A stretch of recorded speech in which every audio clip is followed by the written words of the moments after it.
আপনি এটাকে ইমানসিপেটরি ভায়োলেন্স বলছেন ভাই, এটাকে অনেকাংশে অ্যানার্কি অনেকে ধারণা করছেন। আমরা রেভলিউশনারি ভায়োলেন্সের কথা জানি। আসলে এটা কি, আর এটাকে আসলে শেখ হাসিনার পাতা ফাঁদ, এটার জন্য বাংলাদেশে কতটা ক্ষতি হতে পারে সেই বিষয়ে আপনার কি ধারণা সেটা বলবেন। এবং আপনার একটা বাংলা আউটলুকে একটা লেখা পড়ছিলাম, সেখানে আপনি বিশদ আকারে লিখেছেন যে আওয়ামী লীগকে কীভাবে ডিল করতে হবে সেই বিষয়টা নিয়ে যদি আপনি আপনার মন্তব্য দিতেন। আচ্ছা, প্রথম কথা হলো আমি যেটা আগে শেষেরটা আগে দিয়ে শুরু করি। আমি যেটা বলতেছি বারবার, আগামী দিনে বাংলাদেশের রাজনীতি তৈরি হবে আওয়ামী লীগ বিষয়ে বা আওয়ামী লীগকে আমরা কে কীভাবে ডিল করব তার আলোকে।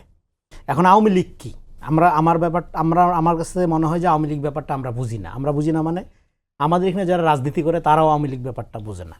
কারণ হলো তারা আওয়ামী লীগকে এখন অনেক লোক আছে রাজনৈতিক সংগঠন মনে করে। আওয়ামী লীগ কোনো রাজনৈতিক সংগঠন না, কারণ ফ্যাসিবাদের কোনো রাজনীতি থাকে না। ফ্যাসিবাদের থাকে একটা দানবীয় সংগঠন, এবং সেই সংগঠনটা টিকায় রাখার জন্য থাকে একপাল অলিগার, যারা লুটপাটের একটা সিন্ডিকেট গড়ে তোলে এবং বাকিরা প্রজা থাকে। তো সেই শক্তিটাকে গণ অভ্যুত্থানের মধ্য দিয়ে আমরা বিতাড়িত করলাম। এখন এই গণ অভ্যুত্থানটাকে নিয়ে আমাদের কি গর্ব করার মতো কোনো অবস্থা আছে? আমি মনে করি নাই। দেখেন, 20 তারিখে যখন এইভাবে পশুর মতো পাখির মতো আপনার মারতেছিল বাচ্চাদের, তখন 20 তারিখ মানে বাংলাদেশ সময় হইতে হইতে 21 তারিখ হয়ে গেছে। তখন তারেক রহমানের একটা পোস্ট আমরা দেখলাম, সেটা ভাইরাল হইল, যে উনি লিখতেছিল যে আওয়ামী ফ্যাসিস্টরা আমাদের বাচ্চাদের নির্বিচারে পাখির মতো গুলি করে হত্যা করছে, আপনারা রাস্তায় নামেন, আমাদের বাচ্চাদের বাঁচান। এখন আওয়ামী লীগ প্রতিনিয়ত থ্রেট দিচ্ছে। আপনারা কনস্পিরেসি নিয়ে কথা বলতে, মানে ষড়যন্ত্র নিয়ে কথা বলতেছেন, তো আমি ষড়যন্ত্রই পড়তেছি, ম্যাকিয়াভেলির কনস্পিরেসি পড়তেছি। তো ম্যাকিয়াভেলি বলতেছে the threat of bloodshed is more dangerous than is the shedding of blood. আপনার ব্লাড শেড করার চেয়ে, ব্লাড শেড করবো যে আপনার রবটা, আপনাকে আমি মারবো এটা দিনে 100 বার বলা আর আপনাকে একবার মারা, তার চেয়ে আপনাকে এই যে মারবো বইলা যে আপনাকে একটা ট্রমাটিক অবস্থার মধ্যে রাখা, আপনাকে ফেয়ারের মধ্যে রাখা, এটা মোর ডেঞ্জারাস দেন একবার মারার চেয়ে। সহজ অনুবাদ যদি বলি। তো আওয়ামী লীগ কী করতেছে? আওয়ামী লীগ এখানে যে রেলিভেন্ট থাকবে শুধুমাত্র তখনই যখন এখানে একটা ক্যাওয়াটিক কন্ডিশন জারি থাকবে, যখন এখানে একটা ভায়োলেন্ট কন্ডিশন জারি থাকবে। এবং আওয়ামী লীগ কী বলে? ফেরত আসবো ভয়ঙ্কর রূপে, গাছের লতা পাতায় লিখে রাখে, দেয়ালে ওয়ালে লিখে রাখে। তার মানে আওয়ামী লীগ ফেরত আসা মানে হলো একটা সন্ত্রাস আকারে ফেরত আসা, এবং অবশ্যই ভারতীয় পৃষ্ঠপোষকতায় ফেরত আসা। তাহলে এইরকম একটা শক্তিকে, যেটা আগাগোড়া বাংলাদেশ বিরোধী একটা লুটপাটের সিন্ডিকেট, সেটাকে রাজনৈতিক সংগঠন মনে করার কোনো কারণ নেই। আপনি সিন্ডিকেটও উল্লেখ করেছেন আপনার লেখায়, যে আওয়ামী লীগ একটা পলিটিক্যাল পার্টি না, এটা সিন্ডিকেট। এইবার এই সিন্ডিকেটের আপনার কিছু রেটরিক্স আছে। এই সিন্ডিকেট মুক্তিযুদ্ধের চেতনা, অসাম্প্রদায়িকতা, হ্যাঁ, হাবিজাবির মধ্য দিয়ে এটার একটা কালচারাইজেশন হয়েছে বাংলাদেশে।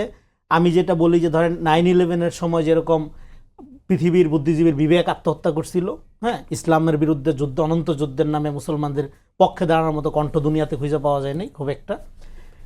বাংলাদেশে শাহবাগেও এরকম বুদ্ধিজীবীর আত্মহত্যা করছিল। এখানে শাহবাগের মধ্যে যে ফ্যাসিবাদের যে সামাজিকীকরণ হয়েছে, সেই সামাজিকীকরণ এখানে আওয়ামী লীগকে এরকম একটা দানবীয় ফ্যাসির শক্তি আকারে আবির্ভূত হইতে সহযোগিতা করছে। তো এইটা এখন এই কারণে আওয়ামী লীগটা হয়ে গেছে আমাদের এখানে একটা নফসানিয়াতের অংশ, আমাদের মননের অংশ, আমাদের চৈতন্যের অংশ। কিভাবে? আপনি আওয়ামী লীগ না করেও আওয়ামী লীগ হইতে পারেন, মানে আওয়ামী বিরোধী আওয়ামী লীগ হইতে পারেন। আপনি যদি মনে করেন ঘুষ দিয়া চাকরি নেওয়ার কোনো সমস্যা নেই, আপনি যদি মনে করেন ছলে বলে কৌশলে ক্ষমতা যাওয়া দরকার আছে, হ্যাঁ, এটা ভালো জিনিস। আপনি যদি মনে করেন ভোটের দরকার নেই, হ্যাঁ, ক্ষমতাই আসল, আপনি আওয়ামী লীগ। আপনি বিএনপি করলে আওয়ামী লীগ, আপনি জামাত করলে আওয়ামী লীগ। ফলে এই যে আওয়ামী লীগ, হ্যাঁ, এটাগুলো একটা চৈতন্য, দর্শন, চিন্তা, সংস্কৃতি, এদিক থেকে।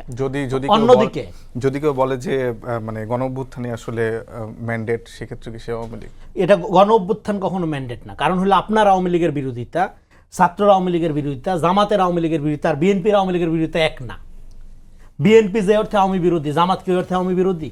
যেমন ধরেন আপনি খবরে পড়তেছিলেন জামাত আমিরের মনে হয় একটা মন্তব্য, যে উনি বলতেছে যে এই অবস্থায় ইলেকশন দিলে কি হবে, এটা বাজে অবস্থার দিকে যাবে নাকি, উনি গৃহযুদ্ধের আশঙ্কা দেখতেছে না।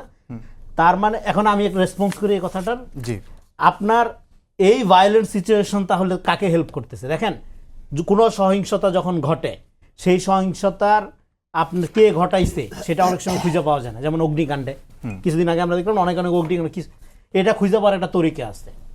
সেটা হলো কে বেনিফিশিয়ারি। ধরেন এই যে এখনকার যে কেওয়াজটা করতেছে, একটা হলো মুক্তিকামী সহিংসতা, সেটা আপনি করবেন কখন? অভ্যুত্থানের সময়।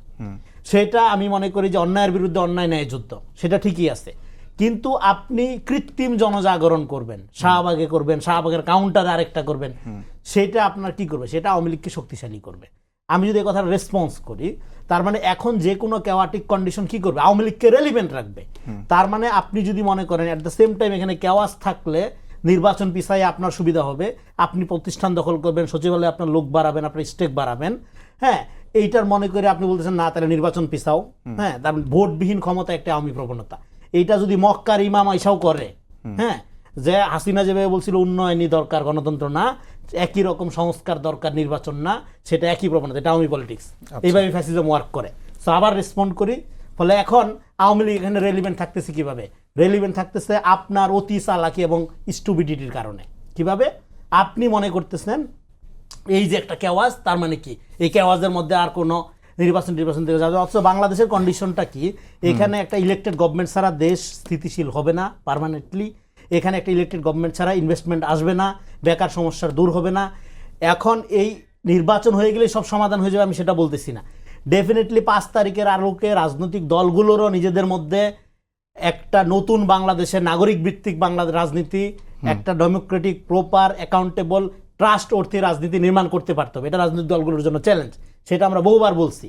কিন্তু তার মানে এইটার সুযোগ নিয়ে আপনি এখন যত কেওয়াটিক কন্ডিশনকে রাইখা দিবেন তত আওয়ামী লীগ রেলিভেন্ট থাকবে। দেখেন আমি শেষ করি পয়েন্টটা, আওয়ামী লীগ রেলিভেন্ট থাকবে শুধুমাত্র আপনার এই কেওয়াটিক পলিটিক্সকে অ্যাপ্রিসিয়েট করার মধ্য দিয়ে। তার মানে আপনি আওয়ামী বিরোধিতার মধ্য দিয়ে একটি আওয়ামী রাজনীতি করতেছেন। আমি আপনার কথা ধরে একটা উদাহরণ দিলাম। আমি আপনার কথা ধরে যদি প্রশ্নটা করি যে আপনি বলছেন যে কেওয়াটিক সিচুয়েশন থাকলে আওয়ামী লীগ সেটাতে বেনিফিট করবে, আমরা আবার অপর দিকে দেখছি মানে আওয়ামী লীগ রেলিভেন্ট থাকতেছে, অন্য ষড়যন্ত্র বাদ দেই, আওয়ামী লীগ এখানে রেলিভেন্ট থাকার আর কোনো কারণ আছে? আমি দেখছিলাম অভ্যুত্থানের 6 মাস পরে আওয়ামী লীগ নিয়ে কেন কথা বলবো? ছোট্ট একটা প্রশ্ন করে রাখি, যেমন ধরেন যে যেদিন আমি একজন সমন্বয়ক হাসনাত আব্দুল্লাহ তার একটা পোস্ট দেখছিলাম যে আজ রাতে ফ্যাসিবাদের তীর্থভূমি মুক্ত হবে। ফ্যাসিবাদের তীর্থভূমি কি সেদিন রাতে মুক্ত হয়েছে 5 তারিখ, নাকি আওয়ামী লীগ আরো বেশি রেলিভেন্ট হয়ে গেছে? দেখেন ফ্যাসিবাদটা আপনি যদি পৃথিবীর কোনো ইতিহাসে অভ্যুত্থানের পরে ফ্যাসিবাদের এই যে সিম্বল, আইকন, মন্দির বা তাদের যে ধরেন এই যেগুলো আপনার সিম্বলিক স্থান, এগুলো প্রোটেক্ট থাকে না, এগুলো মাটির সাথে মিশে যায়, এটা নর্মাল ঘটনা। ফলে 32 গুড়ায় গেল কিনা, আওয়ামী লীগের আব্বাদের মূর্তি ভাঙা হইলো কিনা, এগুলো ইরিলেভেন্ট। অভ্যুত্থানে এটা হবেই, এটা কমন ফেনোমেনা। পৃথিবীর একটা দেশ দেখান যে অভ্যুত্থানের পরে সেই দেশের ফ্যাসিস্ট স্ট্রাকচারগুলোকে, এই আদরণীয় পূজনীয় জায়গাগুলোকে প্রোটেক্ট করা হয়েছে? কিচ্ছু প্রোটেক্ট করা হয় না, রেখে ভেঙে ফেলা হয়, মাটির সাথে ধূলিচ্ছাদ করে ফেলা হয়। ফলে এই গরম, এই উত্তেজনা তাতাই দেওয়ার মধ্যে কোনো আপনার নতুন পলিটিক্স নেই। আপনার পলিটিক্সটা কোথায়? আপনার পলিটিক্সটা হলো এখানে আমি যেটা বলি যে এই যে সাবজেক্ট নতুন জেনজির কর্তাসত্তার যে আবির্ভাব হয়েছে, হ্যাঁ, অভ্যুত্থানের মধ্য দিয়ে, তার মধ্যে একটা নাগরিক ভিত্তিক রাষ্ট্রের আকাঙ্ক্ষা জেগে উঠছে। সে চায়, আর দেখেন আগামী দিনে আমরা এমন দল দেখতে চাই আপনার রাজনীতির প্রয়োজনে মানুষ হত্যা দূরের কথা, কোনো নাগরিকের গায়ে ফুলের টোকা লাগবে না। এবং এই অভ্যুত্থান নিয়ে কোনো দলের গর্ব করার কোনো সুযোগ নাই, কারণ হলো আমরা আমাদের বাচ্চাদের প্রোটেক্ট। অসংখ্য ধন্যবাদ।